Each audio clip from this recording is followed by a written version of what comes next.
Oke anak-anakku, jadi kita masuk ke teori asam basa.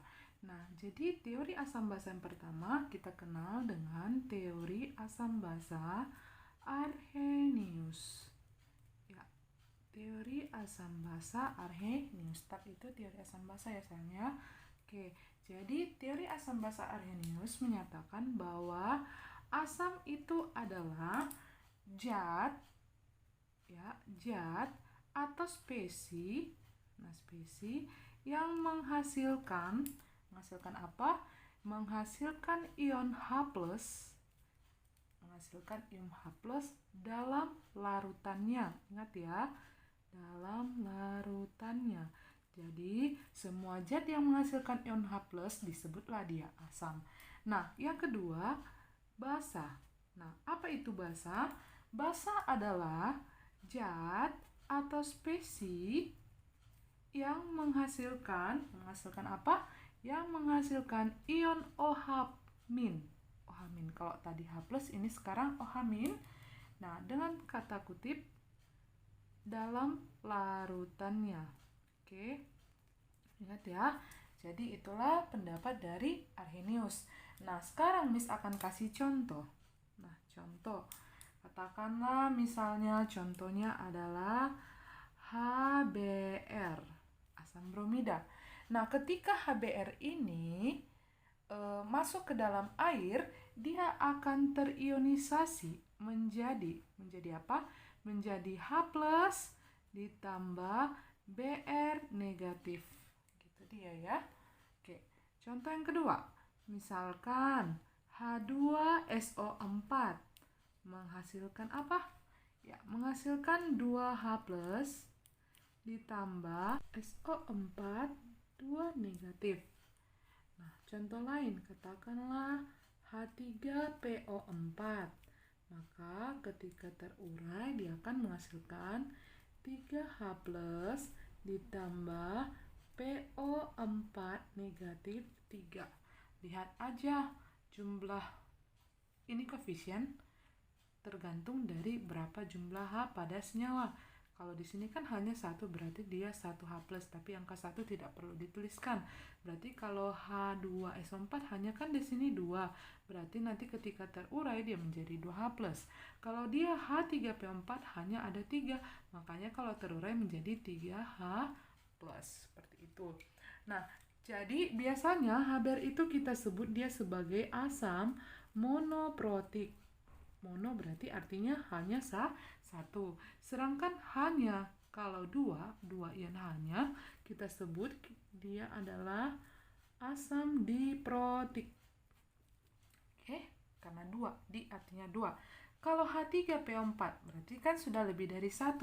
Nah, kita sebut dia namanya asam poliprotik. Poliprotik artinya berarti sudah lebih dari 1. Seperti itu. Kita ambil contoh basa. Berarti kalau basa ciri-cirinya mengandung dia apa? OH negatif ya. Katakanlah di sini contohnya adalah NaOH. Nah, NaOH ketika dilarutkan di dalam air, dia akan terurai menjadi ion Na positif ditambah OH negatif. Nah, contoh yang lain. Katakanlah misalnya CaOH 2 kali. Nah, ketika dia terurai di dalam air, dia akan menghasilkan Ca 2 positif ditambah 2 OH negatif. Sama kayak tadi. Nah, berapa di samping H? Berarti kita buat koefisien di samping H plusnya 2. Nah, di sini kan OH minnya ada 2. Makanya kalau diionisasi menghasilkan 2 OH negatif. Seperti itu. Nah, contoh yang lain. Katakanlah Zn. ZnOH 2 kali. Maka kira-kira bagaimana ionisasinya?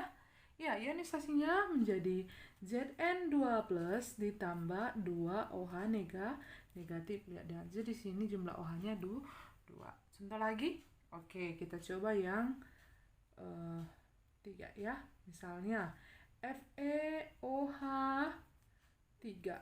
Nah, jika dia diionisasi akan menghasilkan apa? Dia akan menghasilkan Fe3 plus ditambah 3 OH negatif. Nah, karena di samping OH ada indeks 3 Oke, teori asam basa yang kedua yaitu teori asam basa Bronsted-Lowry yang menyatakan bahwa asam itu adalah pendonor proton atau H+, sedangkan basa adalah akseptor proton H+. Oke, supaya ingat, maka kamu ingat aja kalau dia asam kaya akan H, sedangkan dia kalau basa berarti miskin akan jumlah H. Kalau pendonor darah dia kan karena kelebihan darah. Nah, jadi kalau dia penerima kan disebut resipien. Kalau di dalam Bronsted-Lowry, resipien itu kita sebutkan sebagai atau nama lainnya adalah akseptor. Akseptor berarti penerima dari H+, seperti itu. Nah, oke, biasanya di teori ini contoh soalnya biasanya berbunyi seperti ini. Tentukanlah pasangan asam basa konjugasi. Nah, di sini ada saya kasih 2 contoh soal, maka kita lihat sama-sama ya. Oke, lihat. Yang manakah di antara H2SO4 dan OH- yang merupakan asam? Masih ingat? Oke, pintar ya. Yang merupakan asam yaitu adalah H2SO4, sedangkan yang merupakan basa adalah OH-. Ingat ya, yang kaya akan H kita sebut dia asam, sedangkan yang miskin akan H berarti dia kita sebutkan dia adalah basa. Nah, selain itu, kenapa si H2SO4 adalah asam? Coba kita lihat yang di sebelahnya. Ini kita sebut dia sebagai konjugat atau konjugasi. Lihat ya. Di sini yang pertama H2SO4 tiba-tiba akan menghasilkan atau menjadi H2SO4, berarti dia kehilangan 1H. Jadi dia hilang kemana? Nah, ternyata H2SO4 ini menyumbangkan 1 buah hanya kepada OH-. Nah, berarti kalau dia sumbangkan hanya kepada OH- atau didonorkannya hanya kepada OH-, berarti OH-nya menangkap 1 buah H. Nah, OH- kan mengandung H1. Nah, karena dia telah menangkap dari H2SO4 hanya sebanyak 1, maka OH- ini coba lihat berubah menjadi H2O. Hanya menjadi 2. Nah, lihat. H2SO4 tidak lagi H2SO4 tapi HSO4, berarti berkurang 1 hanya. Itu ya. Kenapa di sini ada muatan minus? Nah, ternyata kalau dia H2SO4 melepaskan 1 hanya, maka dia berubah menjadi negatif 1. Kalau seandainya dia melepas hanya 2, berarti dia berubah menjadi negatif 2. Kira-kira seperti itu. Nanti akan dijelaskan lebih jelas lagi. Nah, jadi yang merupakan pasangan asam basa konjugasi yang mana? Ya, gampang sekali, lihat saja yang mirip. H2SO4 mirip ke HSO4. Sedangkan OH- mirip ke H2O. Lihat yang mirip-mirip ya. Nah, H2SO4 adalah asam. Berarti HSO4 itu bukan lagi namanya asam, melainkan apa? Basa konjugasi, karena dia telah mendonorkan hanya kepada OH tadi. Nah, yang ini OH- kan adalah basa. Nah, ketika ditanyakan H2O posisinya sebagai apa, maka jawablah dia sebagai asam konjugasi, karena dia telah menerima H. Nah, sekarang yang menjadi masalah yang mana asam, yang mana basa. Oke, kamu dalam mengerjakan soal ini harus hati-hati ya.